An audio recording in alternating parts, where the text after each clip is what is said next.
Good afternoon everyone, hope you're all well. Thank you very much for watching today. Thank you to all those who watched my last video when I reviewed this bad boy. It's been a bit tricky to get out and about at the moment, with the weather being a bit salty, saltier than me when I see an S1000RR. I'm riding 2 up today, so no hooning. So let's just begin with it, shall we? Number 5. As you can hear it, the engine. The engine on this is a parallel twin, as I mentioned in my review. 800cc. Sounds amazing. I think KTM did a real good job of it. It sounds beautiful, it has a strong pull through all the rev range. And yeah, I think that deserves number 5. We're on our way to a popular cafe today called Whiteways. Thought I'd get out after work. Offered the girls to come along with me. She accepted. She actually loves the bike. Took her out for the first time last week as a pillion. I hadn't had a pillion on the back of my bike in a long time, probably over 10 years. And yeah, she absolutely loved it. So she's joining me today. And I thought I might as well just do a little bit of a video, because this whole uploading once a week, which is what I'm trying to do, is actually quite tricky. There's no time in the world anymore. There's no time. You should take some time for yourself.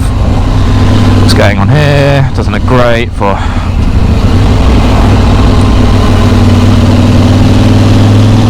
No idea. Tree falling down or some shit. Who knows? Number 4. Agility. This bike, when you first get on one of these, it feels a bit like you're getting on a 300, let's say, that sort of class bike. It's not a small bike, but when you sit on it, it feels narrow. Obviously it's a parallel twin, so it feels a bit narrower than, say, the 4-cylinder bikes you get. And the lightness of it, I mean, KTM on the launch of this bike called it the Scalpel, and yeah, the 890R is known as the Super Scalpel. So I can see exactly why. It's so fun to get on and just rip around corners, especially once you get rid of those Maxxis tyres. But it goes wherever you point it, and you know, it would be a bad thing if it didn't do that. But yeah, it's so agile and flickable, and it makes this bike so fun to ride. I think that's, you know, if you took this around a track against a Triumph Street Triple, or most bikes, to be honest with you, a lot of bikes would struggle to keep up with this thing on a tight, windy track. I'm not saying it's a track bike by any means, but yeah, definitely around the tight stuff, this thing would do exceptionally well. Okay, number 3. One of the main reasons I bought this bike. Is it one of the main reasons I bought it? No, it's not. Number 1 is the main reason, but number 3, the electronics package that you get on this bike. This bike is trick, as I've said. It comes with quick shifter, blipper, MTC adjustable slide. It also comes with launch control. What was a booster just pulling out on its own?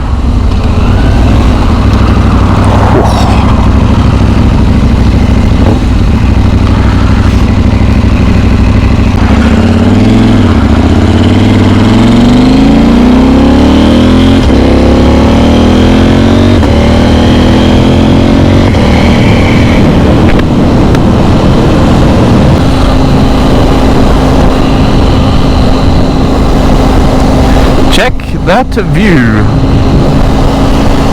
The lovely South Downs. Easy one for me, number 2, and this is very close to being number 1 because it's so hard to beat. But number 2, cost, affordability of this bike. This is so specced out. The electronics and gadgets you've got on it are so good. There's nothing that compares to this in this price range. Mid-range, in this price range, there's nothing that compares to it.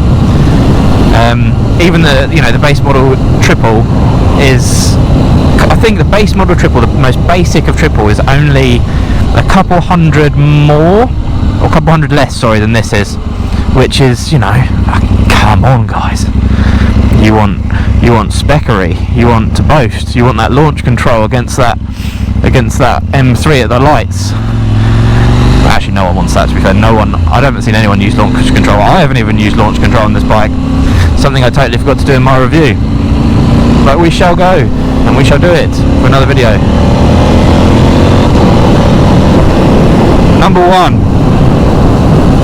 drum roll please, is the fun factor of this bike. And it's quite a simple one. It's no, oh, it's got this cc, that, it's got brake horsepower, torque figures, or any of that jazz. This is pure fun, and it's so good that, you know, it just inspires my inner smiley man. Using that torque.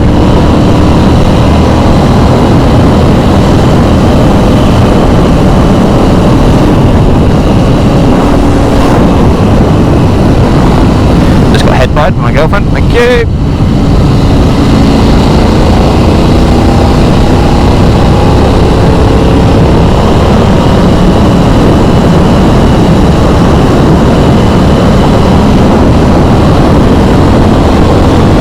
This bike is super fun. I've gotten on super sport bikes, which are very serious bikes. You know, you got your S1000 Lavalier, you got your RSV4, sorry. And all those sort of super sport bikes, litre bikes, and they're great fun, don't get me wrong. There's nothing more exhilarating than pulling the throttle back of a 200 horsepower sports bike. However, in the modern day, as many of us have said, they're just not practical for the roads. You're going to twist the throttle back, and you know, by the time you think, oh, I better slow down now, you look down and the speedo is, you know, ridiculous, like 170, 180 or like miles an hour, and that's just not, it's just not good for the roads. It was my birthday last weekend, so I feel like I've aged, but maybe I'm just getting old and boring. But for me, I bought an 800 parallel twin to have some fun, and yeah, I may go down the route of a 200 horsepower bike again. I would quite like the V4 Tuono, because that is my dream bike, to be honest with you. That's the one I want. And I've booked a test ride on one, and I've also booked a test ride on a Zero. So reviews coming up of those shortly. But yeah, fun fact of this bike, I haven't been able to beat it just yet. So if you ride one, let me know what you think. Thank you always for watching. Subscribe, like, leave a comment. I love talking to you guys. For now, peace. Number 1 is this view. No, joking, it's not really this view. Some sheep. I will have you in my roast. I think I just nodded at that guy just a minute ago. Number 1. Well, I got distracted there by some sheep and the beautiful views of the south.